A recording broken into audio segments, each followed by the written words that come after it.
বুড়ো বয়সে বাবা মা পরের বাড়ি কাজ করে খায় রে। এই বুড়া বয়সে বাবা মার জন্য তোদের একটু ঘরে খাবার জোটে না। যে সন্তান আজকে দুনিয়ার মধ্যে, যে সন্তানের কাছে বুড়া বয়সে বাবা মার কোনো মূল্যায়ন নাই, এই সন্তানগুলো মানুষ কি অমানুষ। যতই আপনি ওয়াজ করেন সমাজ পরিবর্তন হবে না, যতই আপনি আলোচনা করেন সমাজ পরিবর্তন হবে না, যখন আপনার নিজের থেকে পরিবর্তনের চেষ্টা না করবেন। আমার বলা পর্যন্তই সই, আপনাদের শোনা পর্যন্ত সই। এই সমাজকে বাঁচাইতে হলে, জাতিকে বাঁচাইতে হলে সবাইকে মানুষের মতো মানুষ হতে হবে। জোরে বলেন ঠিক কিনা? একদিন গাউসে পাক হঠাৎ করে, যেমন বাতি চলে গেছে, আলোচনা করতে করতে হঠাৎ করে বাতি চলে গেছে, বাতি লিবে গেছে, আর সাপটা শিয়া গাউসে পাকরে একবারে প্যাঁচদা ধরেছে, একদম গায়ের মধ্যে প্যাঁচ ধরেছে। জনগণ দেখে এই এলাকার যারা সামনে ছিলেন সবাই পালায়া চলে গেছে। কিন্তু গাউসে পাক বিন্দু মাত্র প্রেশান হয় নাই, বিন্দু মাত্র টেনশন করেন নাই। উনি ইবাদত করতেছেন, কোরআন পড়তেছে, আল্লাহর পড়তেছেন। ওনার ওয়াজ বন্ধ হয় নাই, ওয়াজ শুরু করেছেন মুসলমান। এই ওয়াজটা বন্ধ হয় নাই। উনি চোখের পানি ছেড়ে ছেড়ে জনগণকে আলোচনা শোনাইতেছে। জোরে জোরে চিল্লায়া বলা যাবে না মারহাবা। আমি যে কথাগুলো বলি একটু দিলের কান্ডা লাগায় শুনে নিবেন। যাকে বড় পীর বলা হয় অনেকেই জানেন, বড় পীর আব্দুল কাদের জিলানী। অনেকে আবার গাউসে পাক বলতেছে, অনেকে বুঝতে পারতেছেন না, চিন্তা করেন এটা আর কি। ও মুসলমান শুনে নাও, এবার সাপটা যখন ছেড়ে দিয়ে চলে গেলেন গাউসে পাককে, তার মুরিদানরা জিগায়, হুজুর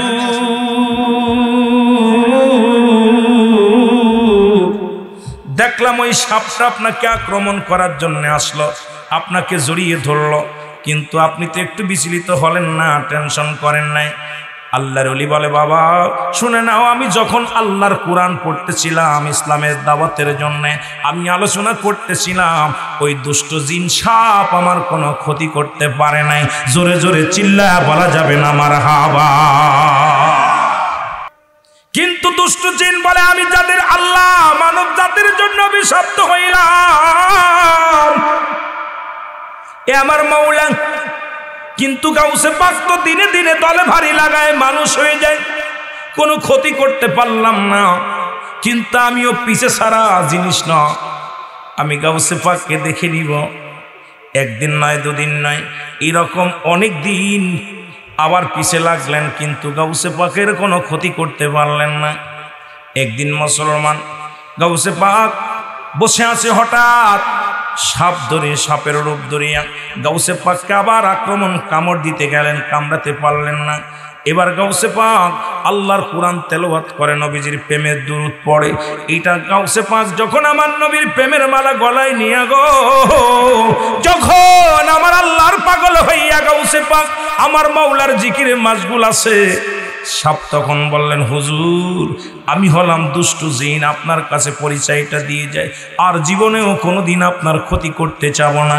আপনি আমাকে তওবা পড়ায়া দেন, আপনি আমাকে কালেমা পড়ায়া দেন, আমি মুসলমান হয়ে যাব। আমি ছিলাম দুষ্ট জিন ও মুসলিম জিন, সুতরাং জিনের বাচ্চা হলো আমি মুসলমানদের পছন্দ করতাম না। আজকে আপনার এতদিন ধরে আপনার পিছে লাগলাম, আজকে দেখ আমার বুঝ এসে গেছে, কারণ আপনি দুনিয়ার কোনো মুখাপেক্ষী নয়, আপনি একমাত্র আল্লাহর পাগল, আল্লাহর গোলাম, আল্লাহর প্রেমে কান্দেন, দুনিয়ার কোনো মুখাপেক্ষী নয় আপনি। সেহেতু আমি আর দুনিয়া চাই না, আর দুনিয়ার মধ্যে কোনো ইমানদারের ইমান নষ্ট করতে চাই না। আপনি আমাকে বায়াত করায় দেন, আমি আপনার মুরিদ হতে চাই। অসংখ্য জিনেরা আল্লাহর ওলি গাউসে পাকের মুরিদ ছিল। জোরে জোরে চিল্লায় বলা যাবে না মারহাবা। আল্লাহ ডাকতে বলে, হাবিব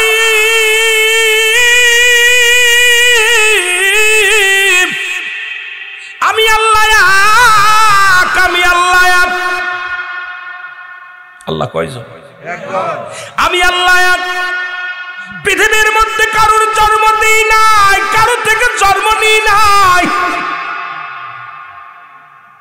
এই পৃথিবীর মধ্যে আমি কারোর জন্ম দিই নাই, কারোর থেকে জন্ম নিই নাই। আসমান জমিন জমিনের মধ্যে আমার সমতুল্য আমার সমকক্ষ আর কেউ আসেনি। তাহলে সিজদা পাবে কে? জোরে বলেন কে? এ মুসলমান শুনে নাও, সিজদা পাবে আমার আল্লাহ।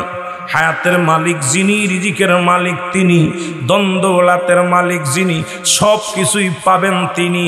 আল্লাহ ডাক দে কয় হাবিব রে, ওদের জানা দাও যারা দ্বিতীয় ভগবান বানাইলো, আমি আল্লাহকে বাদ দিয়ে অন্যর কাছে ইলা ভাবিয়া যারা সিজদা করে।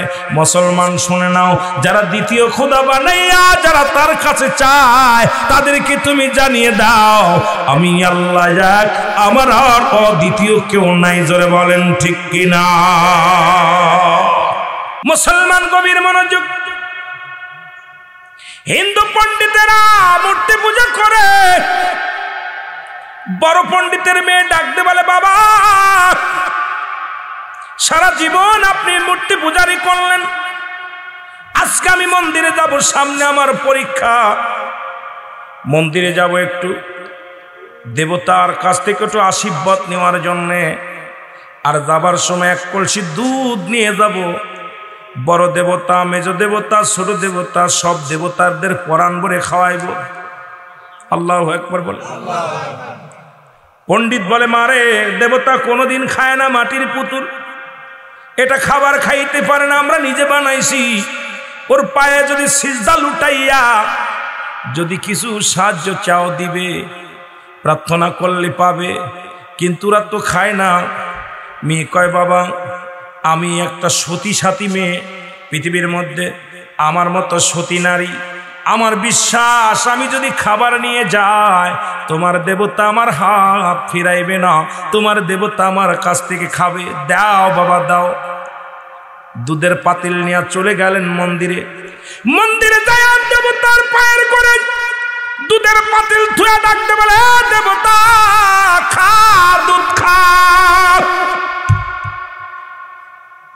ডাকতে বলে, বড় দেবতা দুধ খা, মেজ দেবতা খা, সেজ দেবতা খা, ছোট দেবতা খা। কোন দেবতা কথা বলে না, মাথাও নাড়ে না, নীরবতা পালন করে। মেয়েটা কয়, দেবতারে যতক্ষণ পর্যন্ত আমার পাতিলের দুধ পান না করবি, আমিও কথা দিলাম এই মন্দির থেকে একটা কদম পা বাইরে দেব না। যতক্ষণ পর্যন্ত মনে করবো আমার দুধ পান করবি না, আমি মনে করব তুমি আমার পরে বেজার আছো, আমার পরে তুমি রাজি না। যদি তুমি দুধ পান করো, মনে করবো তুমি আমার উপরে রাজি, তুমি আমার উপরে খুশি হয়েছ। যতক্ষণ পর্যন্ত তুমি দুধ পান করবে না, আমিও বাড়ি ফিরে যাব না। খাজা মাইনুদ্দিন ডাকে, মন্দিরের মধ্যে আওয়াজ, একটা মেয়ের কান্নার আওয়াজ শুনতে পাই।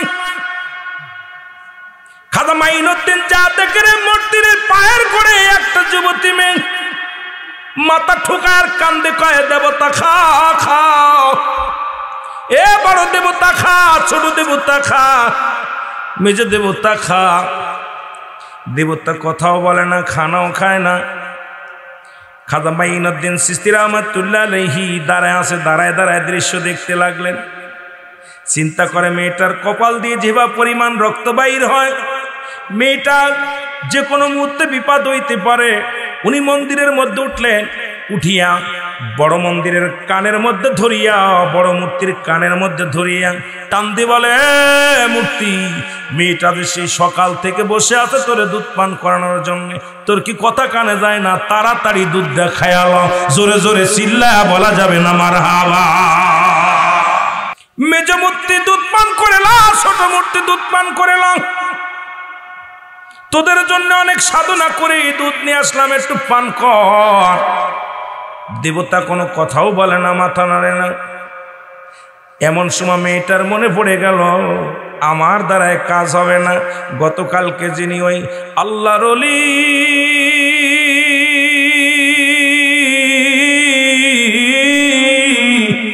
ওই দাড়িওয়ালা টুপিওয়ালাটাকে স্মরণ করা লাগবে, তা হইলে অত দুধ পান করবে। ডাকতে বলে, দেবতারে দুধ কি পান করবি নাকি ওই হুজুরের ডাইকা নিয়ে আসবো? জোরে জোরে চিল্লা বলা যাবে না মারহাবা। মেয়েরা বলতেছে, এই প্রতিমা, দুধ কি খাবি নাকি হুজুরে ডাক দেব? প্রতিমা কয় মারে ওরে ডাক দিস না, হুজুরে ডাকা লাগবে না, নিয়ে আয় পান করে নি। দুধ হাতের দিকে পান করছে। সবাই পণ্ডিতেরা সবাই আশ্চর্য হয়ে গেছে, কে সেই হুজুর যার ভয়ে দেবতার মুখ খুলে গেছে, কে সে হুজুর? সবাই বলতে লাগলেন মারে কে সেই হুজুর যার কথা শোনা পর আমাদের মাটির পুতুলগুলো থরথর করে কেঁপে উঠেছে, মাটির জবান দিয়ে জবান খুলে গেছে। মেয়েটা বলে বাবা গো আমি চিনি না, তবে তারে আমি দেখলে চিনি বাবা, নাম তো জানি না। একটা সাদা পাঞ্জাবি গায়ে, মুখের মধ্যে দাড়ি, মাথার মধ্যে টুপি, একজন আশিকে পাগল। আমি যখন গতকালকে মন্দিরে দুধ খাওয়ানোর জন্য অপেক্ষায় ছিলাম বাবা গ, তখন ওই দুধ পান করতেছিলেন না, আমার মাথা দিয়ে রক্ত ঝরতেছিল, তখন এই পদ্মে যাইতেছিল ওই পাগল, ওই আশিকে রাসূল। তখন উনি কি করেছিলেন, উনি মন্দিরে এসে বড় দেবতার কানের মধ্যে মসর দিয়ে বলতেছিল দেবতার দুধ পান কর, সঙ্গে সঙ্গে আমার হাত থেকে দুধ নিয়ে পান করেছে, সুতরাং তাকে দেখলে চিনবো, নাম জানি না। পণ্ডিতেরা বলে চলো, কোন দিকে গেছে? বলে এদিকে যায়।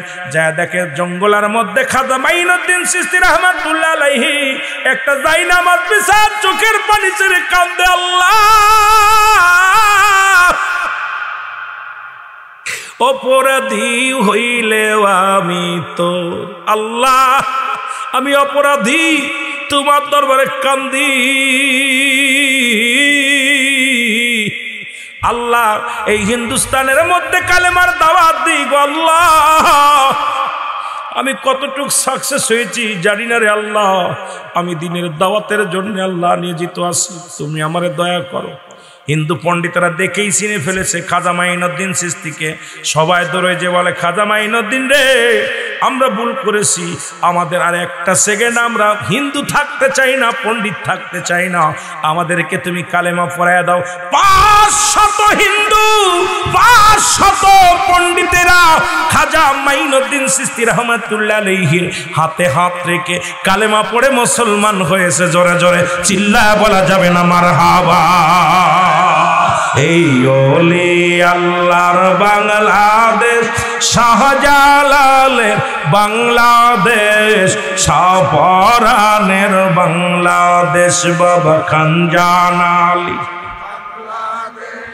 বখতিয়ারের বাংলাদেশ, বাংলাদেশ বাংলাদেশ, খাজা ফরিদপুরের বাংলাদেশ, এনায়েতপুরের বাংলাদেশ, শুম্ভগঞ্জের বাংলাদেশ, ফুলতলি মসলাদের বাংলাদেশ। বলো বাংলাদেশ বাংলাদেশ, রহম করুন আল্লাহ, ওগো কবুল করেন আল্লাহ, বল রহম করুন আল্লাহ, ওগো কবুল করেন আল্লাহ, ওগো তাদের পথে তাদের মতে তাদের পথে তাদের মতে কবুল করুন আল্লাহ, ওগো কবুল করেন আল্লাহ।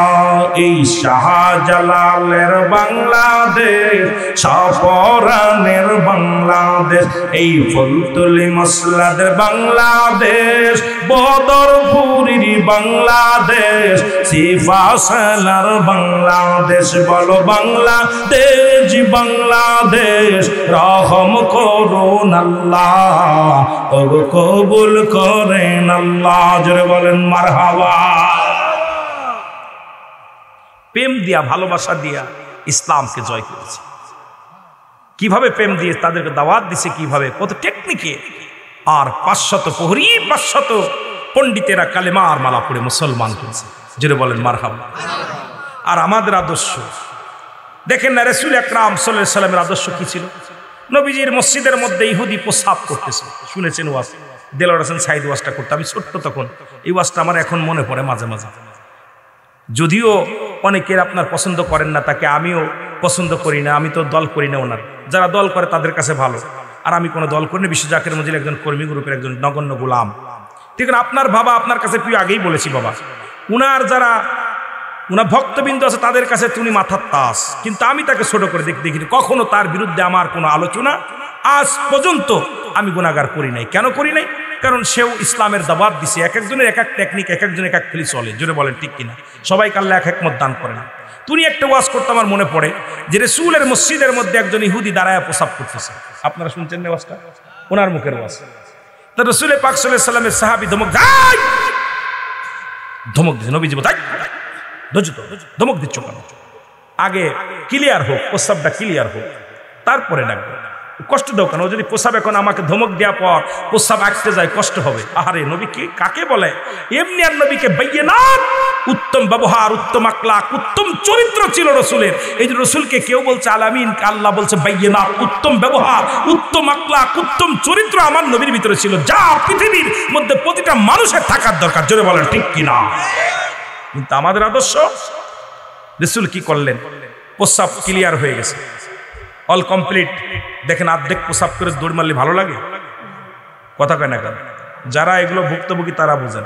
দুইজন বলছেন না, বাকিগুলো মানে এরকম বিপদে পড়েন নাই। বিপদ একদিন পড়ে দেখেন, বিপদ একদিন পড়ে দেন। আমার জীবনে একবার পড়িলাম, ছোট্ট জীবনে, ওই লঞ্চে ঢুকছি, আর প্রস্রাবে পেট ফুলে দেন। প্রস্রাব করতে বারবার ঢুকি, কিন্তু পানির ভিতরে আমি জানি পানির ভিতরে প্রস্রাব করা যাবে না, খিজির আলাইহিস সালাম কষ্ট পাবে। এখন বারবার 2-3 ঢুকছি যে করবো কি করবো না করবো কি, পাইতে বিপদে পড়ে গেছে। না আসতে প্রস্রাব করে না, পেটটা ফুলে এদিক না পড়ে নিঃশ্বাস বন্ধ হয়ে যাচ্ছে মনে হচ্ছে। আপনার মাঘাট থেকে একবার ইসি পর্যন্ত, ওই মাঝির ঘাট পর্যন্ত, এত দূর, অনেক দূর, তো 2.5 ঘন্টা 2 ঘন্টা পার হইতে। এই 2টা ঘন্টা আমার সকালবেলা কি যে কষ্ট ওই দিন বুঝেছিলাম। চিন্তা করতে, আল্লাহ, খিজির আলাইহিস সালাম পানির দায়িত্বে আছে, এর মধ্যে প্রস্রাব করলে কষ্ট পাবে, এই পানি খাবো। তখন তার এরকম বাড়ি বুদ্ধি হয়নি, যদিও হতো তাহলে তার করতাম না। আর ভালোবাসা কারে বলে একটু বুঝাইতেছে, আল্লাহ রসুলের প্রেম কাদের ছিল একটু বুঝাইতেছে, আস্তে আস্তে যায়। আমার ভাইয়েরা কি করলেন? তখন ওই রাসূল সাল্লাল্লাহু আলাইহি সাল্লাম বলতে, বাবা এদিকে আসো, ইহুদি এদিকে আসো, ডাকছে। যুবক, জি হুজুর। বলে, বাবা তুমি যে কাজটা করলা, এই ঘরটা চিনো? ঘরটা চিনো? জি হুজুর চিনি। এটা তো মুসলমানদের ইবাদতের ঘর, এটা আপনার ইবাদত করেন। নবীজি বলতেছে, বাবা তোমাদের কি কোনো ইবাদতের ঘর আছে? কথা বলেন না কেন? ইবাদতের ঘর আছে? কয়, বাবা জি আছে। তুমি যে কাজটা করছো, এই কাজটা যদি আমি করতাম, তোমাদের এই ঘরের ভিতরে আমি করতাম, তাহলে তোমার কেমন লাগতো? কেমন লাগতো? আমার বাবারা, নবীজি বলছে, বলার পর বলছে, হুজুর এই কাজটা যদি আপনি করতেন, নিশ্চিত আপনার গর্দান কেটে যেত। নবীজি বলতেছে, তাহলে তোমার ফয়সালা তো তুমি নিজেই দিছো। ইয়া রাসূলুল্লাহ, ইয়া হাবিবাল্লাহ, এত অপরাধ করার পর যে ব্যক্তি বুঝার সুযোগ দেয়, সেই তো আলামিন, সেই তো রহমতের নবী। আমি এর একটা মিনিট ইহুদি থাকতে চাই না, আমাকে আপনি কালেমা পড়ে মুসলমান বানায় দেন। সঙ্গে সঙ্গে কালেমা পড়ে মুসলমান হলেন, লা ইলাহা ইল্লাল্লাহ। এটার নাম ইসলাম। সুবহানাল্লাহ বলেন। এটার নাম ইসলাম। এখন যে সমস্ত উলামা ইকরাম আলোচনা করতেছে ফিতনা বাদা, তাদেরকে এই আয়াতের তাফসীর করতে বলবেন। আল্লাহ বলেন, ইয়া আইয়ুহাল্লাযীনা আমানু, হে ঈমানদারেরা, বিশ্বাসীরা, আদখুলু ফিস সিলমি কাফা। আল্লাহু আকবার বলেন না। এই ইসলামের আবিধানিক শাব্দিক অর্থ 80 থেকে 82টা। কয়টা? 80 থেকে 82টা অর্থ। ইসলাম মানে শান্তি, ইসলাম মানে আত্মসমর্পণ, ইসলামের নিজের না খেয়ে অন্যরে খাওয়ানো, ইসলামের নিজের নারীর সতীত্ব পাহারা দিতে হবে। আজকে তোমার কাছে নারীর সতীত্ব পাহারা নাই, তুমি নারীর ইজ্জত নিয়ে কলঙ্ক করো। তুমি আজকে সুদের মধ্যে, তুমি ঘুষের মধ্যে মানুষকে কষ্ট দাও, আর তুমি যদি বলো আমি বড় বুজুর্গ, এটা মেনে নেওয়া যায় না। জোরে বলেন ঠিক কিনা? ইসলামের আবিধানিক শাব্দিক অর্থ কয়টা? 80 থেকে 82টা। নিজে না খেয়ে অন্যরে খাওয়ানো, নিজে ঘুম না পেরে অন্যরে ঘুম পাড়ানো, একত্ববাদ, শান্তি, আত্মসমর্পণ। ইসলাম খালি ইসলামে এই একটা এত তাফসীর করতে বলবেন, যে এই মৌলবী একটা এত তাফসীর কর। নিজে না ঘুম অন্যরে ঘুম পাড়ানো, নিজে না খেয়ে অন্যরে খাওয়ানো। তাহলে এই আয়াতটা তুমি ইসলামের মধ্যে ঢুকছো, তুমি এখনো তোমার দ্বারায় মানুষ নিরাপত্তা নাই, তোমার মুখের দ্বারা, তোমার ব্যবহারের দ্বারায়, তোমার চলার দ্বারায় তুমি মানুষকে, তোমার কাছে নিরাপত্তা নাই। তুমি মুসলমান এখনো হতে পারো তোমার জিহ্বা দ্বারা, তোমার মুখ দ্বারা, তোমার হাত দ্বারা, তোমার দেহ দ্বারা। অন্য অপর মুসলিম যদি নিরাপদে না থাকে, তুমি মুসলমান বলে দাবি করতে পারো? কথা বলেন না কেন? রাসূলের আদর্শ দেখেন না। নবীজির মসজিদের মধ্যে বুখারীর একটা হাদিস দেখলাম, বড় আশ্চর্য হয়ে গেছি। নবীজির মসজিদের মধ্যে কয়েকজন অমুসলিম আসছে। আচ্ছা, ইয়া রাসূলুল্লাহ, ইয়া হাবিবাল্লাহ, নবীজি সাহাবীরা, ইয়া রাসূলুল্লাহ, আপনার মসজিদের মধ্যে কয়েকজন অমুসলিম আসছে, নবী বলে ওদের আসতে বলো, আসতে বলো। আসলেন, বলে ইয়া রাসূলুল্লাহ ওরা তো অমুসলিম। নবীজি বললেন এই খেয়াল করেন কিন্তু কাজে লাগবে বাবা, কাজে লাগবে। এটা নিয়ে আবার সূরা তাওবার মধ্যে 6 নম্বর আয়াত আল্লাহ কি বলে দেখেন না, ইমাম সাহেব আছেন না, সূরা তাওবা কয় নাম্বার? সূরা তাওবা 6 নম্বর আয়াত কয় নাম্বার? কোরআনের মধ্যে লেখছে এইভাবে, ঠিক আপনারা দেখে নেবেন, ভালো করে দেখে নেবেন। আমি আলোচনা ওদিক যাচ্ছিলাম, এদিক চলে যাচ্ছি, যদি মাঝে মাঝে টাচ দিয়ে যাচ্ছি এগুলো খেয়াল করবেন, কারণ আমি তো আর আগেই বলছি বাবা আমি এত বড় জ্ঞানী না, জান্নেওয়ালা না বন্নেওয়ালা না, বলার ভিতর ভুল থাকতে পারে, চলার ভিতর ভুল থাকতে পারে, কথার ভিতর ভুল থাকতে পারে, সংশোধন হতে হবে। এই জন্য অ্যারিস্টটল সক্রেটিস বই লেখা পর বলছে নো দাই সেলফ, নিজেকে নিজে চিনতে হবে। এখন আমারই আমি চিনি না, খালি আপনারা চিনবেন, কথা বোঝেন নাই? অ্যারিস্টটল সক্রেটিস যিনি বই, যার কিতাব না পড়লে, যার বই না পড়লে কেউ দার্শনিক হতে পারে না, ইঞ্জিনিয়ার হতে পারে নাই, আপনার ব্যারিস্টার হওয়া যায় না, আজকে উকিল হওয়া যায় না, সেই তিনি লেখলেন নাম কি? Aristotle Socrates. উনি লেখার পর বলে নো দাই সেলফ, নিজেকে নিজে চিনতে হবে। আর আমাদের কুষ্টিয়ার লালন বলে আপনাকে চিনতে পারলে যাবে অসিনারে চিনা। আরবিতে বলে কলবুস সালিম, তোমার আত্মাকে প্রসিদ্ধ করো, মান রাফান নফস, তোমার নফসকে কন্ট্রোল করো। তুমি নিজেরাই চিনতে পারো নাই, তুমি খালি অন্যের পিছে লেগে গেলে, অন্যের পিছে লেগে গেলে। তুমি কেমন আলেম, তুমি কেমন মৌলবী, কেমন মুফতি, কেমন পীর সাহেব, তুমি অন্যের সমালোচনা বাদ দাও, নিজের নিজে আগে বিলিয়ে দাও। জোরে বলেন ঠিক কি না? আরো জোরে বলেন আল্লাহু আকবার। আমার ভাইরা, যে কথা বলতেছিলাম, কোন কথা বলতেছিলাম? সূরা তাওবার 6 নম্বর আয়াত। আপনারা ব্যাখ্যাটা ভালো করে তাফসীরটা করে নিন। রাসূল বলতে, আল্লাহ বলতেছেন হাবিব আপনার কদমের মধ্যে যদি কোনো অমুসলিম আসে, ভালো করে নেন বাবা। ইমাম সাহেবরা যারা আছেন আপনাকে লাগবে, ইমাম মাওলানারা যারা আছেন, সব তো আর বিস্তারিত বলতে পারবো না, আপনি ব্যাখ্যা করবেন, সুন্দর পাবেন। নবীজি বলতেছেন, আল্লাহ বলতেছেন হাবিব আপনার কদমের মধ্যে যদি কোনো অমুসলিম আসে, সর্বপ্রথম তাদের বসতে দেন। যদি তারা নিরাপত্তা চায় নিরাপত্তা দেন, যদি আপনারা সাহায্য চাই সাহায্য দেন, যদি নিরাপদ স্থানে পৌঁছায় দেন, তার পৌঁছে দিতে বলে তাদের পৌঁছায় দেন। ঘোষণা কার? যারা বলেন ঘোষণা কার?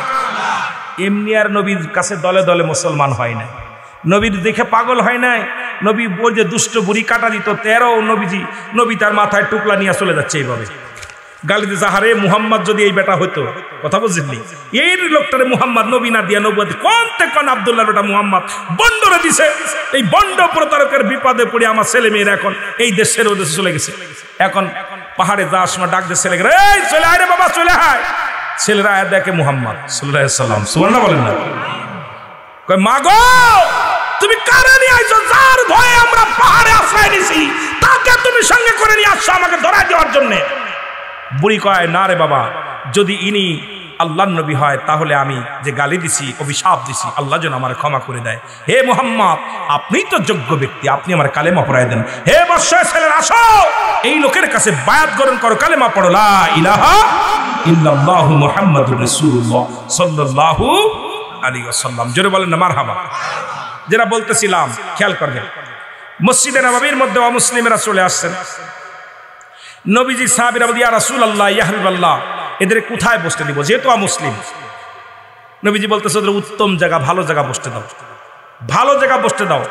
নবীজি বললেন, সাহাবীরা বলতেছে ইয়া রাসূলুল্লাহ ইয়া হাবিবাল্লাহ কোথায় উত্তম জায়গা, বলতে তো পাশের কামরা বুঝায়। নবী বলে না, উত্তম জায়গা বসতে দাও, ভালো জায়গা। সাহাবীরা বলে ইয়া রাসূলুল্লাহ তাহলে তো আপনার পার্সোনাল কামরা। নবী বলে না, উত্তম জায়গা বসতে দাও, ভালো জায়গা। সাহাবীরা বলেন ইয়া রাসূলুল্লাহ ইয়া হাবিবাল্লাহ আল্লাহ রাসূল ভালো জায়গায় কোথায় বসতে দেবে দয়া করে বলেন। নবীজি বললেন যেহেতু ওরা আমার মেহমান আমার পাশে বসতে দাও। নবীজি, সাহাবীরা বললেন হুজুর ওরা তো অমুসলিম। নবী বললেন হ্যাঁ বসতে দাও। নবীজি মসজিদে নববীর মধ্যে, নবীর মসজিদে পাগলেরা শোন, নবীর ভালোবাসা শোন, নবীর ওয়াজ শোন, ইসলামের ওয়াজ শোন। নবীজির কাছে সাহাবী বললে, সাহাবীদেরকে বলে তুমি ভালো চাদর বিছিয়ে দাও। একটা সাদা চাদর রাসূলুল্লাহ ওই মসজিদের মধ্যে বিছায়া দিলেন। সাহাবীরা জেনে বসে আছে, নবীজি সেই জায়গা অমুসলিমেরা যে বসলেন। আমার নবী বললেন আমার ভাইয়েরা সাহাবীরা তোমরা ধৈর্য ধরো, দেখি আমার অমুসলিম ভাইয়েরা কি বলতে চায়। আমার নবীজি বলেন আপনারা বলেন কি বলতেছেন, আপনারা বলেন। অমুসলিমেরা বলে ইয়া রাসূলুল্লাহ ইয়া হাবিবাল্লাহ আপনি তো আলামিন, আপনি তো সত্য নবী, আল্লাহর পয়গম্বর, এর মধ্যে কোনো সন্দেহ নাই নবী গো। আপনার আমি অমুসলিম হওয়া পরও আপনি আমাদের দূরে ফেলে দেন নাই, আমাদেরকে তাড়িয়ে দেন নাই, আপনার মসজিদের মধ্যে বসার সুযোগ করে দিয়েছেন। ইয়া রাসূলুল্লাহ, ইয়া হাবিবাল্লাহ, যার কদমের মধ্যে আসলে শান্তি পাওয়া যায় সেই তো মহান ব্যক্তি। নবী গো, আর একটা মিনিট আমি অমুসলিম থাকতে চাই না, কালেমা পড়ায় দেন, আমরা মুসলমান হয়ে যাব। সঙ্গে সঙ্গে অমুসলিমেরা কালেমা পড়ে মুসলমান হয়েছে, লা ইলাহা ইল্লাল্লাহু মুহাম্মাদুর রাসূলুল্লাহ সাল্লাল্লাহু আলাইহি ওয়াসাল্লাম। গত পরশুদিনকে দেখছেন আপনার মিউ টিভিতে, আমার কাছে মুসলমান হলো। এরকম অসংখ্য আল্লাহ আমার এই হাত দিয়ে মুসলমান বানাইছি, অসংখ্য। আমি গুনাহগার। এই গত আপনি দেখছেন না, মিডিয়ায় দেখছেন না, এই সিলেটে কয়েকটা দিন আগে মনে হয় গত পরশুদিনকে মনে হয় কয় তারিখে ওয়াজ শুনে যখন আমি আলোচনা করতে পিছন থেকে এক অমুসলিম পাগলের মতো ছুটে আসে, আমাকে মুসলমান বানান। আমি কে এফিডেভিট করিস না, কয়েক কিচ্ছু লাগবে না, আমি মুসলমান হব। মুসলমানদের ভিতরে এত আদর্শ প্রেম, কবরে আযাব হবে। পুরাইলে আমি বললাম দেখো, পুরাইলেও তোমরা পুরাইয়া দাও, পুরানো পর আমার আল্লাহ বুঝে বানাইতে পারে না, আল্লাহর বানাইতে কুন আর ফায়াকুন, খালি বলবে হুকুম দিবে হয়ে যাবে। মনে করছে বর্ষ করে দিছে না। এটা ওই দিন ওয়াজ করতেছিলাম যে আল্লাহর কবরের ভয়ে এক ব্যক্তি, কবরের ভয়ে উনি কি করলো, কবরের ভয়ে উনি ওনার সন্তানদের বললেন আমাদেরকে পুরায় বর্ষ করে দিও, যাতে আল্লাহ ধরতে না পারে, পুরায় ধরতে বর্ষ করে দিও। কিন্তু তাকে পুরানো পর দেখা গেল ওই ছাই নিয়ে তাকে আবার জীবিত করা হলো। আমার আল্লাহর কাজ ফেরেশতারা বলে তুমি এই কাজটা করলে কেন?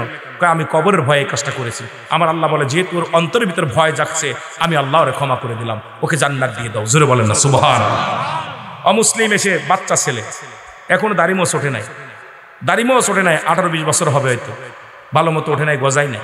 আয়সা আমার হাতে হাত রেখে বলে হুজুর আমি জীবনে কিচ্ছু চাই না, আপনার ওয়াজ আমি অনেক কবরের ওয়াজ শুনেছি, অনেক বেলালের ওয়াজ শুনেছি, রাসূলের প্রেমের ওয়াজ শুনেছি, সাহাবীদের আলোচনা শুনেছি, আপনার ওই ওলি আল্লাহর প্রেমের ওয়াজ শুনেছি। আমি প্রতিজ্ঞা করেছিলাম আপনি এলাকায় ঢুকলে আমি আপনার কাছে বায়াত গ্রহণ করব, মুসলমান হব। সঙ্গে সঙ্গে মুসলমান বানিয়েছি।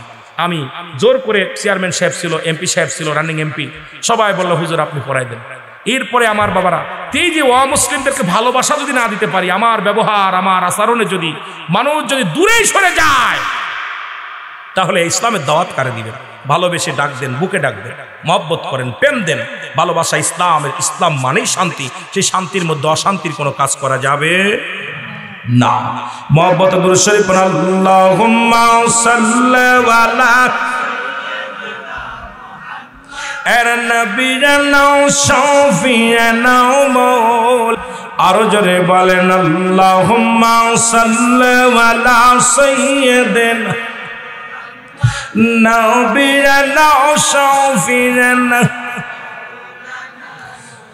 আদম যখন মাটি পানি মোর নবীজি খোদ রাসূল, আদম যখন মাটি পানি মোর নবীজি খোদ রাসূল, তার উপরে পড়েন দুরুদ, তার উপরেও পড়েন দুরুদ। আল্লাহ ফেরেশতা কুল আল্লাহুম্মা সাল্লি আলা।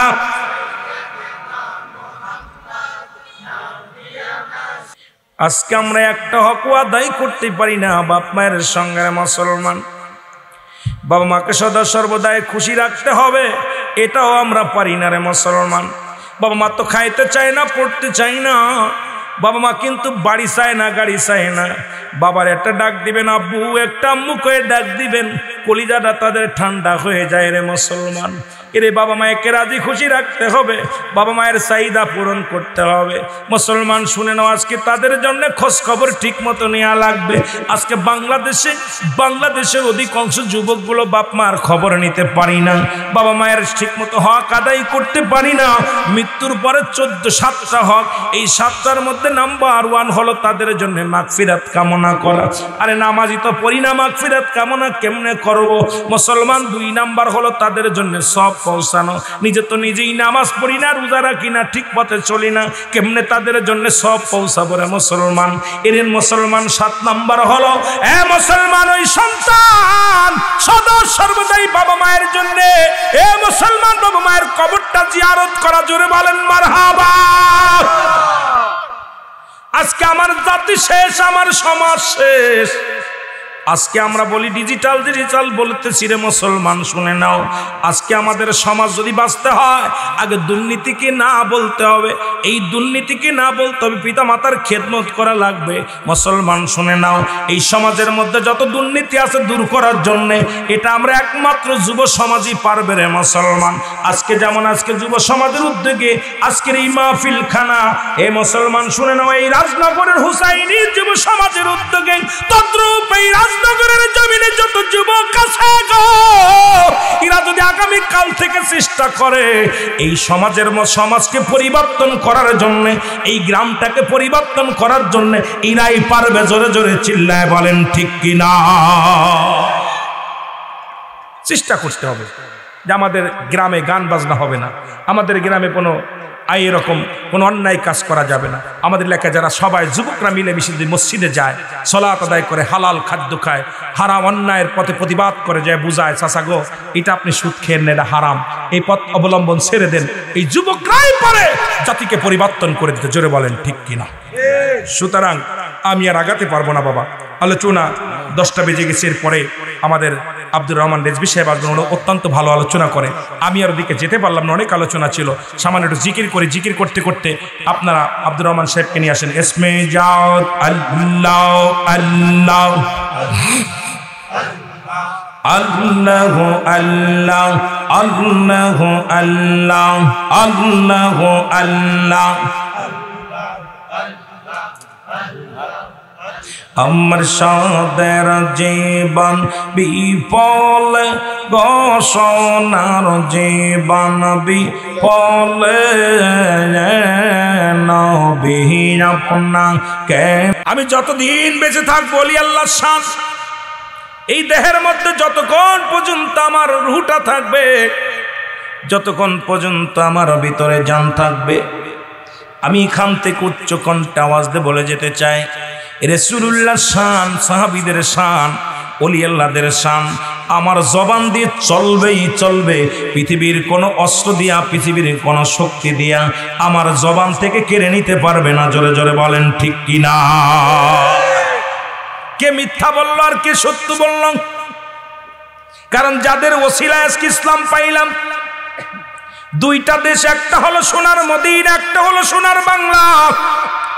এক দেশে অসংখ্য নবী আগমন করেছে, মক্কা মদিনায় অসংখ্য নবীগণ আগমন করেছে। আল্লাহ ভাগ্যক্রমে অনেকেই গিয়েছে মদিনার রওজা জিয়ারত করেছে। যাদের আল্লাহ সম্পদ দিয়েছে, যাদের অর্থ আছে, যাওয়ার মতো ক্ষমতা আছে, তারা মদিনায় জিয়ারত করেছে। অনেক গরিব মানুষ যাইতে পারে না, মদিনার জন্য প্রাণ কান্দে। জোরে বলেন ঠিক কিনা? মদিনার জন্য প্রাণ কান্দে। ও মুসলমান, তো ভাগ্যক্রমে পেয়েছি আল্লাহর ওলিদেরকে। অনেকে দেখেছি, অনেকে দেখি নাই, তবে বাংলাদেশের মধ্যে যারা হক্কানি ওলিদেরকে আমরা ভালোবাসি, জীবন দিয়ে হলো বেসে যাব। কে কি বলল কিচ্ছু যায় আসে না। জোরে জোরে বলেন ঠিক কিনা?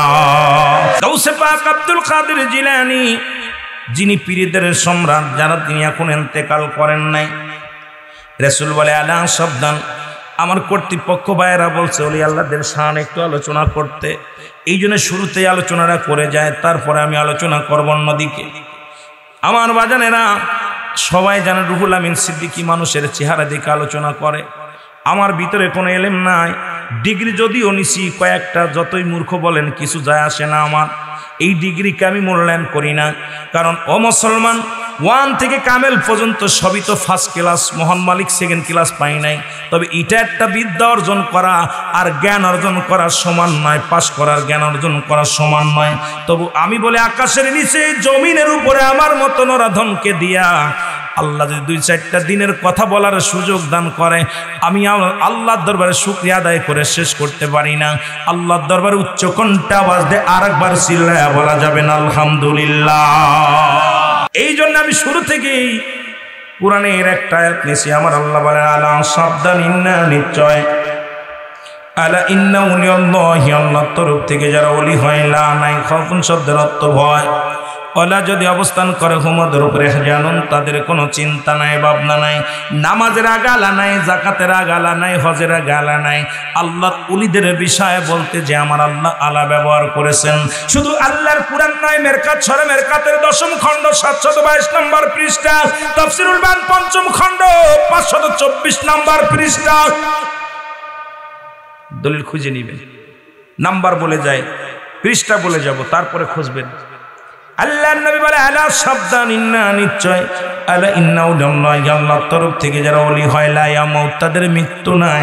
গাউসে পাক আব্দুল কাদের জিলানী এমন ভাবে আল্লাহর নৈকট্য হাসিল করলেন, এমন ভাবে আল্লাহর বন্দেগীতে থাকতেন, সদা সর্বদা আল্লাহর প্রেমে পাগল হয়ে যেতেন, এমন ভাবে মাওলারে খুশি করতেন আর কাঁদতেন চোখের পানিতে ছেড়ে, আল্লাহ আমি অপরাধী, আল্লাহ আমি সবার কাছে ইসলামের দাওয়াত দিতে পারছি না, সবার মনটা রক্ষা করতে পারছি না, আল্লাহ আল্লাহ আমার কওমের এই কওমের মানুষদেরকে আমি দ্বীনের দাওয়াত ঠিকমতো পৌঁছাতে পারছি কি পারছি না রে আল্লাহ। এই গাউসে পাকের মুখের বাণী শুনে দলে দলে মানুষগুলো ইসলামের পতাকা তলে আসতে শুরু করলো। গাউসে পাক যেখানে বসে আলোচনা করতে, সেখানে লোক জড়ো হয়ে যায়, সেই জায়গার মানুষগুলো কালেমা পড়ে মুসলমান হয়ে যায়। সুবহানাল্লাহ বলেন, আর একটু জোরে বলেন সুবহানাল্লাহ। এটা সহ্য করতে পারে না এক দুষ্ট জিন, এই জিনের সহ্য হয় না রে, চিন্তা করে আল্লাহ পাকের লানত প্রাপ্ত আমরা, সারা জীবন বন্দেগী করলাম, জিন্দেগিটা বরবাদ করে দিলাম। আর গাউসে পাক এমন কি জাদু নিয়ে আসে, উনি যখনই বসে লোকজন জড়ো হয়ে যায়, ওনাকে আমি যে কোনো উপায় ওনাকে শেষ করতে হবে। উনি সাপের সুরত ধরে গাউসে পাক যখন ভালো করে খেয়াল করবেন কথাটা বলে যায়, যেহেতু বাংলাদেশটা অলি আল্লাহদের দেশ, আগে অলি আল্লাহদের কথা বলি, যেহেতু ছোট ভাই নবীদের কথা বলছে, যতগুলো ওয়াজ আছে দেখবেন আমার নবীর প্রেম কবর নিয়ে আমার আলোচনা হয় বেশি, কারণ আমার জিন্দেগি এই পৃথিবীর মধ্যে 3টা বিপদ, নাম্বার 1 হলো মানুষের মরণ, নাম্বার 2 হলো কবর, নাম্বার 3 হলো কিয়ামতের ময়দান। আজকে এই দুনিয়া থেকে বিদায় হয়ে যাব, সব কিছু পরে থাকবে, কিচ্ছু নিয়ে যেতে পারবো না। আল্লাহ বলেন কুল্লু মান আলাইহা ফান, সব কিছু শেষ করে দিবে আমার আল্লাহ, কিচ্ছু বলতে কিচ্ছু যেদিন থাকবে না, সেদিন থাকবে আমার আল্লাহ, আল্লাহ থাকবে হাবিবের প্রেম নিয়া। এই জন্য আমরা সুন্নিরা নবী নবী বলে পাগল, জোরে জোরে বলেন ঠিক কি না। সুন্দর পরিবেশ, না গরম না ঠান্ডা। আজকে মনে হচ্ছে গরমের একটা আবহাওয়া। আমি প্রথমে একটু শীতের মাত্রা দেখেছিলাম, ঠান্ডা, কিন্তু সেটা নাই, অনেকটাই পরিবর্তন হয়েছে। আমার মাগুরাতে বৃষ্টি হয়েছে, কিন্তু আপনাদের এলাকায় বৃষ্টি নাই, কয়েকবার বৃষ্টি হয়েছে এই মাসে। তা মহান আল্লাহ তাআলা দয়া করে আজকের এই মাহফিল আপনাদের আসার মতো বসার মতো পরিচালনায় যে নাসির কারি নূর মোহাম্মদ সাহেব, ধন্যবাদ তাকেও। অনেকে আছেন, কেউ নাম বাদ পড়ে গেলে দয়া করে দুঃখিত, ক্ষমা করবেন। এতগুলো নাম যা আছে মোটামুটি শতখানেকের নাম, এগুলো বলতে গেলে অনেক সময় বক্তার টাইমের ব্যাঘাত, আর আমি ওই টাইম ব্যাঘাত করে আলোচনা করি না। আমার আগে যে সেলটা ওয়াজ করছে অল্প কথা বলে শুরু করছে আলোচনা, আর এটাই আমি পছন্দ করি বেশি, যে ভূমিকা দিয়ে আপনাদের সময় নষ্ট করা, অযথা সময় নষ্ট করার পক্ষে আমিও না। জোরে জোরে একটা চিল্লায় বলেন নারায়ে তাকবীর, নারায়ে রিসালাত, নারায়ে গাউসিয়া, মারহাবা বলেন না। ওয়াজ করলে কি লাভ, শুনলে কি লাভ? লাভ হবে তার আমলে, আমলেও লাভ হবে না নবীর প্রেম না থাকিলে। রাসূলুল্লাহর প্রেম অন্তরে যদি না থাকে, রাসূলের কথাই ছেলেটা বলতেছিল, আল্লাহ নবী যিনি বলতেছেন হায়াতি খায়রুল লাকুম ওয়া মামায়াতি খায়রুল লাকুম ওয়া ওয়াফাতি খায়রুল লাকুম। এক কথায় নবীজির দুনিয়ার মধ্যে আগমন করেছে উম্মাতের কল্যাণের জন্য। যেহেতু আমাকে বাবা মা জন্ম দিছে, বাবা মার প্রশংসা, বাবা মার খোঁজ খবর নেওয়া লাগবে, যেটা বলেন ঠিক কিনা। যে নবীর ওসিলায় কুল কায়নাত, যে নবীর ওসিলায় আসমান জমিন, যে নবীর ওসিলায় আমরা আজকে মুসলমান বলে দাবি করি, সেই রাসূল বলতেছেন আমি দুনিয়ার মধ্যে আগমন করেছি আমার উম্মতের জন্য কল্যাণ স্বরূপ। জোরে বলেন মারহাবা। শরিয়াত, তরিকত, হাকিকত সব জায়গায় রাহমাতাল লিল আলামিন, আর একটু জোরে রাহমাতাল লিল আলামিন।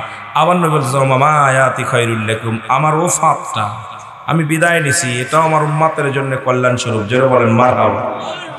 আর একটু জোরে বলা যাবে না?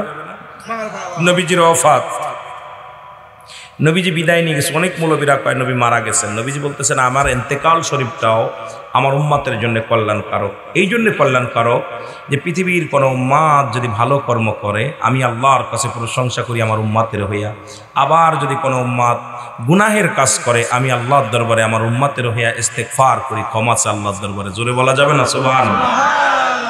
অন্যায় করে ছেলে মাফসায় বাবায়, অন্যায় করে গ্রামের ছেলে মাফসায় চেয়ারম্যান মেম্বার যায়। তো এমন নবীর উম্মাত হয়েছি যা পৃথিবীর মধ্যে কোনো নবী তার উম্মাতের জন্য আল্লাহর কাছে ইস্তেগফার করবে না, মাফ চাবে না। কিন্তু আমার নবী উম্মাতের জন্য আল্লাহর কাছে বলে আল্লাহ আমার উম্মাত গুনাহগার মাফ করে দাও, আমি ইস্তেগফার করতেছি ওই উম্মাতের হইয়া। জোরে বলা যাবে না মারহাবা? এই জন্য ছোট ভাই যখন আলোচনা নবীর শান বলতেছিল তখন আমি আসতেছিলাম, প্রাণটা ভরে গেছে রাসূলুল্লাহর মহব্বত। আহলে বায়াতের প্রতি যাদের মহব্বত নাই সে তো কোনো মুসলমান হতে পারে না। জোরে বলেন ঠিক কি? আমাদের দেশে আমাদেরকে বানাইছে শিয়া। দুঃখজনক, শিয়া কাকে বলে এনার মনে হয় জানা নাই। পৃথিবীর মধ্যে নবীর আহলে বায়াতের প্রতি যে ভালোবাসা, বিশ্ব জাকের মঞ্জিল থেকে আমার কেবলাজান শুরু করে তাদের আহলে বায়াত কে কি বললো আমার দেখার বিষয় না। আমরা যারা কর্মী গ্রুপের সদস্য, আমরা যারা বিশ্ব জাকের মঞ্জিলকে আঁকড়ে ধরে আছি, আমরা শিয়া সম্প্রদায়কে পছন্দ করি না, আমরা এটা মানি না, আমরা খাট্টা সুন্নি। জোরে বলেন ঠিক কিনা? কারণ রাসূলের প্রেমে আপনারা শুনলে খুশি হবেন যে মুহররম মাস যখন আসে একমাত্র বিশ্ব জাকের মঞ্জিলে পুরো একটা মাস আমার কেবলাজান হুজুর আল হাসান আল হুসাইনের মুহররম অধ্যায় একটা কিতাব আছে, মুহররমের অধ্যায়। এই মুহররমের এই কিতাবটার মধ্যে কেবলাজান হুজুর তার নসিহত নামায় লিখে গেছেন মুহররমের 1 তারিখ থেকে 30 তারিখ পর্যন্ত আল হাসান হুসাইনের মহব্বতের ফয়েজ ওয়ারিদ হয়। জোরে বলেন না সুবহানাল্লাহ?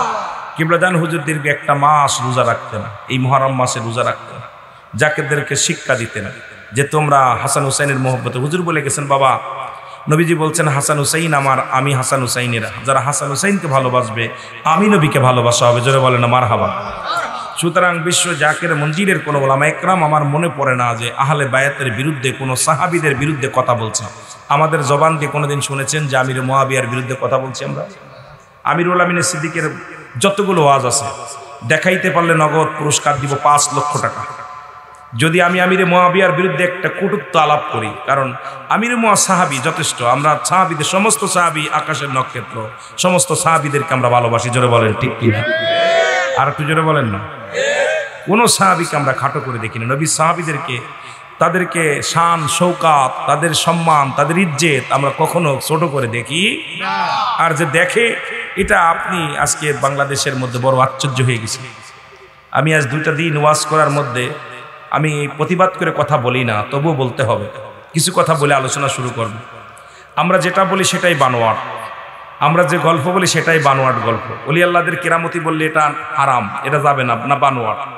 কিন্তু এই ব্যক্তি যিনি বানোয়াট বললেন, জলিদের কিস্তা কাহিনী, ওলি আল্লাহদের সম্মান যে বাস্তব না, এটা বানোয়াট। সেই মৌলবী বললেন আমি স্বপ্নে দেখলাম আলী রাদিয়াল্লাহু তাআলা আমার সঙ্গে মুসাফা করতেছে, আমার নবীর সঙ্গে মুসাফা করেছে। তো উনি ইলিয়াস আলাইহিস সালাম, ইলিয়াস যিনি তাবলিগ জামাতের যিনি প্রতিষ্ঠাতা ইলিয়াসুর রহমান, যার তাবলিগ জামাতের বিরুদ্ধে যার কণ্ঠ সারা জীবন উনি মানলেন না, আবার উনি স্বপ্নে দেখছে নবীজি আলী হযরত আলী রাদিয়াল্লাহু তাআলা উনাকে ডেকে বলতেছেন যে আমার সাথে মুসাফা কর। আলীর সাথে মুসাফা করছে, রাসূলের সঙ্গে মুসাফা করছে। আবার মক্কা মদিনায় ময়লা ছিল, সেই ময়লাগুলো উনি পরিষ্কার করছে। এই কথাগুলো মানুষ কি বিশ্বাস করবে বলেন? কথা বলেন। তো ওলি আল্লাহদের কাছে আসে ইলহাম, নবীদের কাছে আসে ওহী। তো ওলি আল্লাহদের কথা যিনি অস্বীকার করে, ওলি আল্লাহদের কেরামতি বলে বানোয়াট। এটা কোনো কিতাবের আর কিতাব পাবি কোথায়? ওলি আল্লাহর যুগ কোথায় আর নবীদের যুগ কোথায়? কুরআন আসছে কবে আর ওলি আল্লাহ আসছে কবে? এখন সব যদি তুই কুরআনে বলতে চাস, সব যদি হাদিসে পাইতে চাস, তুই কেমনে পাবি? তুই তো কানা। জোরে বলেন ঠিক কিনা? তোমার যেটা জানা আছে আমার সেটা জানা নাই, আমার যেটা জানা আছে তোমার সেটা জানা নাই। দুঃখ আজকে সুন্নিয়াতের মধ্যে ছোট্টবেলা একটা গজল গেয়েছিলাম, দেখলাম গজলটা নিয়ে উল্টো পাল্টা, দুঃখের জনক। কিন্তু উনি কি জানে না, ওনার সঙ্গে আমি দীর্ঘদিন প্রায় এই 35 আমার বর্তমান 43 বছর বয়স, প্রায় তেই উনার সাথে মনে হয় প্রায় 40টা বছর 30টা বছর একসাথে কাজ করতেছি। উনি কি এতদিন দেখে নাই যে গজল এটা ভুল? এটা একটা আমার জীবনে আমি গজল গাইছি, একজন করতেছে, এটা আমার কি দোষ? আমি কি করতে বলেছি তুমি হু করো? এখন আমার গজলে দেখলাম পুরন গজল লাগাই দিয়েছে এটা। ওনার এখন সাবজেক্টই হলো আটকশির বিরুদ্ধে, সাবজেক্টই হলো সুন্নি আলেমদের বিরুদ্ধে, সাবজেক্টই হলো উনি ধরে নাই কারে। বাংলাদেশে আল্লামা আপনার এনায়েতুল্লাহ আব্বাসীকে ধরেছে, আপনার নকশাবন্দিরে ধরেছে, সুজন সারে ধরেছে। বাংলাদেশে ওয়াহাবি তো দূরের কথা, সুন্নিয়াতের এমন একটা সুন্নি আলেমদের নাই যিনি ধরেন নাই। কারণ ওনার কাজ হলো আমি এখন আমার দৃষ্টিতে আমার মন বলে যে এই জামানার খানে দাজ্জাল যদি থাকে উনি একাই দাজ্জাল। কারণ আমার দৃষ্টিতে ফেতনাবাজ যারা পৃথিবীর মধ্যে ফেতনাবাজ আলেম, এটা রাসূলের কোনো আদর্শের মধ্যে, সুন্নিয়াতের মধ্যে কোনো আদর্শের মধ্যে পড়তে পারে না। জোরে বলেন ঠিক কিনা? একটা মানুষ ভুল করলে তাকে আপনি বলতে পারেন হুজুর আপনি এটা ভুল করছেন, ভাই এটা বলেন না, এটা পরিত্যাগ করেন। এটা মিডিয়ার সামনে মানুষকে এইভাবে ইসলামের দৃষ্টিতে মানুষকে উলঙ্গ করা, মানুষকে কষ্ট দেওয়া, এটা ইসলামে কখন মেনে নিতে পারে? কথা বুঝেন নাই? উনি একটা স্বপ্নের কথা বলছে, উনি একটা মাসালা দিছিল, এই মাসালায় সর্বপ্রথম আমি বিরোধী করেছিলাম। উনি বলেছিল যে পীরের বাড়ি কুরবানি করা ইব্রাহিম আলাইহিস সালামের গোপন সুন্নাত। নাউজুবিল্লাহ বলেন না? নাউজুবিল্লাহ বলেন। আমরা বলছি এটা মানতে পারবো না, আপনি যে দলিল দিলেন এই দলিল মানতে পারবো না। পরবর্তী উনি বলছে আমি বলি নাই, সকালে যেটা বলে বিকেলে বলি নাই, উনি যেটা বলবে এটা কারেক্ট। নো, সুন্নিয়াত ভেসে আসে না, আবার এখন পায়তারা শুরু করেছে মাজার ভেঙ্গে দাও। এতদিন মাজারের পক্ষে আলোচনা করেছে, এখন মাজার ভাঙ্গার আলোচনা শুরু হয়েছে। আমার কথায় দেশে আল্লাহর ওলিরা ছিল, আছে, থাকবে। জোরে বলেন ঠিক কিনা? আমার মতো হাজার রুহুল আমিন এই না থাকলে কিচ্ছু যায় আসে না, কিন্তু আল্লাহর ওলিদের যাদের খাতির ইসলাম প্রচার হয়েছে, ধারক বাহক, তাদেরকে আমাদের প্রয়োজন। জোরে বলেন ঠিক কিনা? আপনি মানেন না আপনার ব্যক্তিগত ব্যাপার, আপনি মানেন না আপনার ব্যক্তিগত ব্যাপার, একজনের ভালোবাসা নাই বাঁচতে দিবেন। আপনার বাবা আপনার কাছে যত প্রিয় আমার কাছে অত প্রিয় না, সুতরাং আপনার বাবাকে আপনি যত ভালোবাসেন আমি অত ভালোবাসতে পারবো না। সোজা কথা এক কথায়। সুতরাং এদিক নিয়ে আমি মনে করি গবেষণা করা, মানুষকে আঘাত করা, এটা সম্পূর্ণ ইসলামের বহির্ভূত কাজ। জোরে বলেন ঠিক কিনা? কথা কন না? কথা বলেন না কেন? যে সমস্ত আলোচনায় মানুষের প্রাণ কান্দে, মানুষের মন কান্দে, মানুষের হৃদয় কান্দে, সেই সমস্ত আলোচনা নিয়ে বিভ্রান্তি ছড়াইতেছে, এটা অতিও দুঃখজনক ব্যাপার।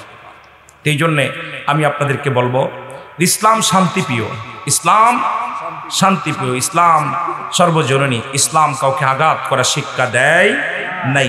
আল্লাহ বুঝার তৌফিক দান করুক। জোরে বলেন আমিন।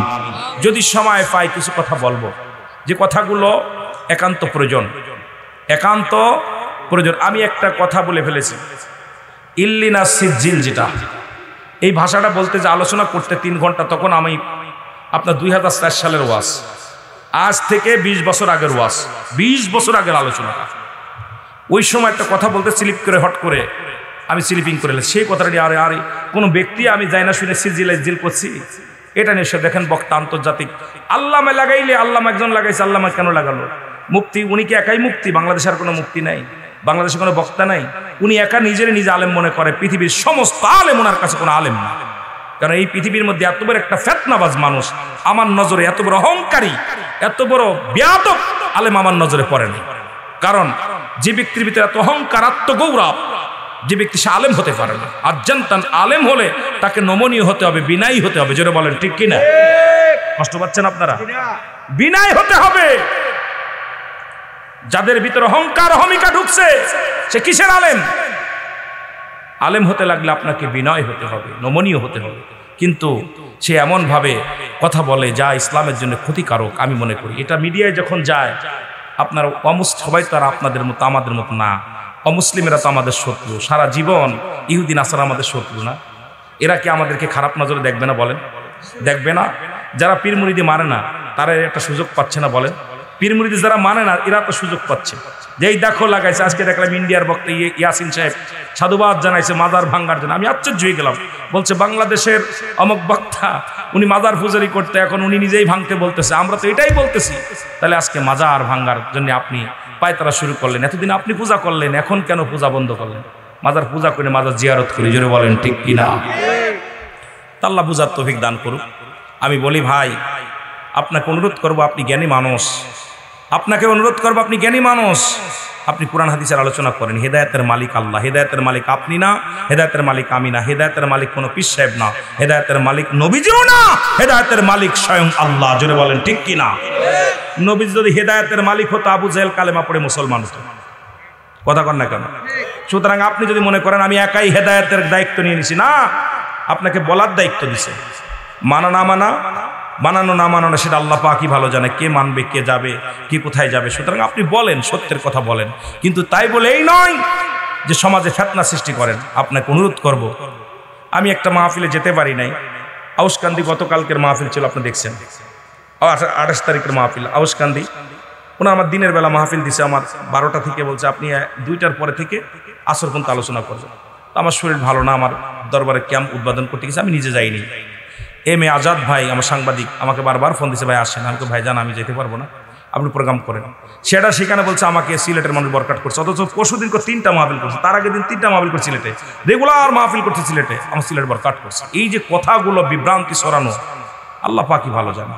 এই সমস্ত কাজ্জাব আল্লাহ তাদেরকে হেদায়েত দান করুক, জোরে বলেন আমিন। এই সমস্ত কাজ্জাব আলেমদেরকে হেদায়েত দান করুক, জোরে বলেন আমিন। একটু মুহাব্বতে দুরূদ শরীফ পড়েন, আল্লাহুম্মা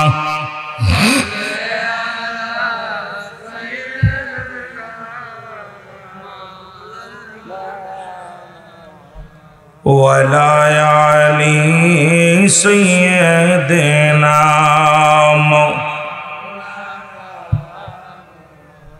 এ মুসলমান গভীর মনোযোগ, এই ওলি আল্লাহর বাংলাদেশ, শাহজালালের বাংলাদেশ, শাহপরানের বাংলাদেশ, এই খানজানালির বাংলাদেশ, এনায়েতপুরের বাংলাদেশ, খাজা ফরিদপুরের বাংলাদেশ। বল রহম করুন আল্লাহ, ওগো কবুল করেন আল্লাহ, বল রহম করুন আল্লাহ, ওগো কবুল করেন আল্লাহ।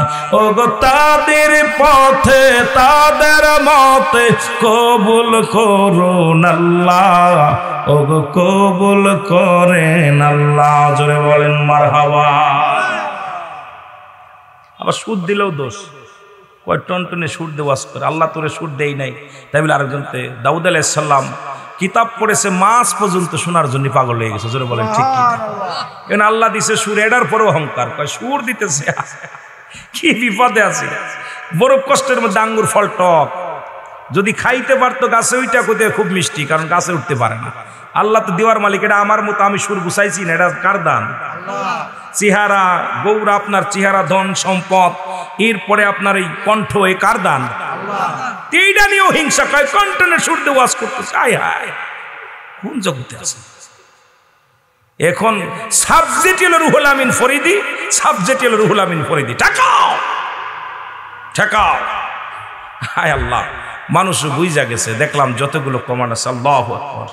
কিন্তু পৃথিবীর মধ্যে কোনো বাংলাদেশের কোনো মায়ের পুত বলতে পারেন রুহুল আমিন সিদ্দিকী কারোর সাথে রাব ব্যবহার করছে, কোনোদিন কারোর আঘাত করে কথা বলছে, কাউকে কষ্ট দিয়ে কথা বলছে, এটা আমরা শিখি নাই। যতগুলো ওয়াজ দেখবেন, কেন আমরা যখনই আসি আমরা চাই যে আল্লাহ এই আসমানের জমিনের মধ্যে আমি বেশি দিন থাকবো না, হয়তো 10 বছর, 50 বছর, 80 বছর আমাকে বিদায় নিতে হবে। যদি কোনো মানুষ বান্দার হক নষ্ট করে যায়, বান্দার যদি কষ্ট দিয়ে যায়, এরা যদি আমাকে ক্ষমা না করে, আমার আল্লাহ ক্ষমা করবে না। সুতরাং এই চিন্তা আমাদের মধ্যে আছে। সেই জন্য ফরিদি সাহেব কখনো জবান খোলে না। দেখবেন যত নবীনায় যত এত তার বিরুদ্ধে কত ওয়াজ, বেলালের ওয়াজ নিয়ে কত, বেলাল রাদিয়াল্লাহু তাআলা ভাই কোরআন থেকে যারা আলেম আছেন, কোরআন থেকে ওয়াজ করলে, হাদিস থেকে ওয়াজ করলে, ব্যাখ্যা বিশ্লেষণ উনি এইটুক করলে, এইটা দ্বারা মানুষ বুঝতে পারে না। তার শাব্দিক অর্থ, পারিভাষিক অর্থ, এরপরে শানে নজুল, ব্যাখ্যা, এগুলো বিস্তারিত আলোচনা যদি না করে, একটা আলোচনা ফোটে না। জোরে বলেন ঠিক কিনা? কিছু মালা কথা বলতে হয়, মালার কথা বলতে হয়। আর এখন আপনি যেটা বলবেন এটাই ভুল, এটাই ভুল, এটাই ভুল। এ কোন জগতে আসলাম? আল্লাহ, আমার মুসলমান বাবারা শুনে নাও, গাউসুল আজম এলেমের বাহাদুরি, সারধনের গৌরব তুমি, এর কামেলের পদতলে জীবন টুকু দাও ঢেলি। আহা, আল্লামা রুমি, আল্লাহর মাহবুব বান্দাদের কি আওয়াজ! তাদের প্রথমই কথা আমার সাথে বলেন না, এলেমের বাহাদুরি সারো ধনের গৌরব তুমি, ওরে কামেলের পদতলে জীবনটুকু দাও ঢেলি। বলেন কামেলের পদতলে জীবনটুকু দাও। দেখ না ফরিদ করিল দান, অমূল্য চক্ষুরত ইব্রাহিম সারিয়া দিল মহামূল্য সিংহাসন। আহা, বলকের বাচ্চা ইব্রাহিম আদম আল্লাহকে পাওয়ার জন্য, রাসূলকে পাওয়ার জন্য রাজত্ব ছেড়ে দিয়ে জঙ্গলে বাসা বানাইলেন। আহা, আর আমরা নিজের অহংকার অহমিকা ভিতরে যে তাকাব্বুরি, আহা, পৃথিবীর মধ্যে আপনাদের দৌড় কোন পর্যন্ত জানি, এমনও কিতাবের নাম বলেন যা পৃথিবীর মানুষ নাম শোনে নাই, কিতাবে আঙ্কারা, যা নাম শোনে নাই কেউ। এমন একটা ফতুয়া দিয়ে এমন এক কিতাবের নাম বলে, অমুক জর্ডান থেকে আনছি, মিশর থেকে আনছি, লন্ডন থেকে আনছি। এখন লোকজন ছায়া দেয় হইতেও পারে। তা আপনার দৌড় কোন পর্যন্ত তা আমি জানি। দীর্ঘ 30টা বছর একসাথে, 30টা বছর একই খাতার মধ্যে, একই ল্যাপের মধ্যে, এতদিন কোনো ভুল দেখলেন না, এতদিন কোনো অহংকার আসলো না, হঠাৎ করে স্লিপ মারলেন। আর স্লিপ মাইরাই যত দোষ, এখন খুলে দোষ বুঝতেছেন। এতদিন কোথায় ছিলেন আপনারা জানেন না? কথা কন না কেন? ছিলেন না? আহা, এই সমস্ত মানুষ যারা বন্ধু হয়ে মুখে মধু অন্তরে বিষ, মুখে মধু অন্তরে বিষ, এরা মানুষকে যে কোনো মুহূর্তে, কত মানুষ ওনার যখন কত কষ্ট করে শোনার জন্য আমি জানি, কেউ না জানলো আমরা জানি। আহা, মানত করেছে, রোজা মানত করেছে, যখন জেলখানাতে মানুষ রোজার মানত করেছে, দান ধ্যান করেছে। আমরা 15-20 দিন সফর করেছি, সারা বাংলাদেশ সফর করে তাদেরকে নিয়ে। আহা, একটা মানুষকে, একটা পীরকে কোনো মূল্যায়ন জানে না। এই সমস্ত আলেম বাংলাদেশে আলেম হয় কেমনে আমি বুঝি না মাঝে মাঝে। আল্লাহু আকবার বলেন। আমার মুসলমান বাবারা শোনা নাও, গাউসে পাক আব্দুল কাদের জিলানী, আমি কোরআন থেকে সূরা ইউনূসের মধ্যে 11 নম্বর পারা 62 নম্বর আয়াত,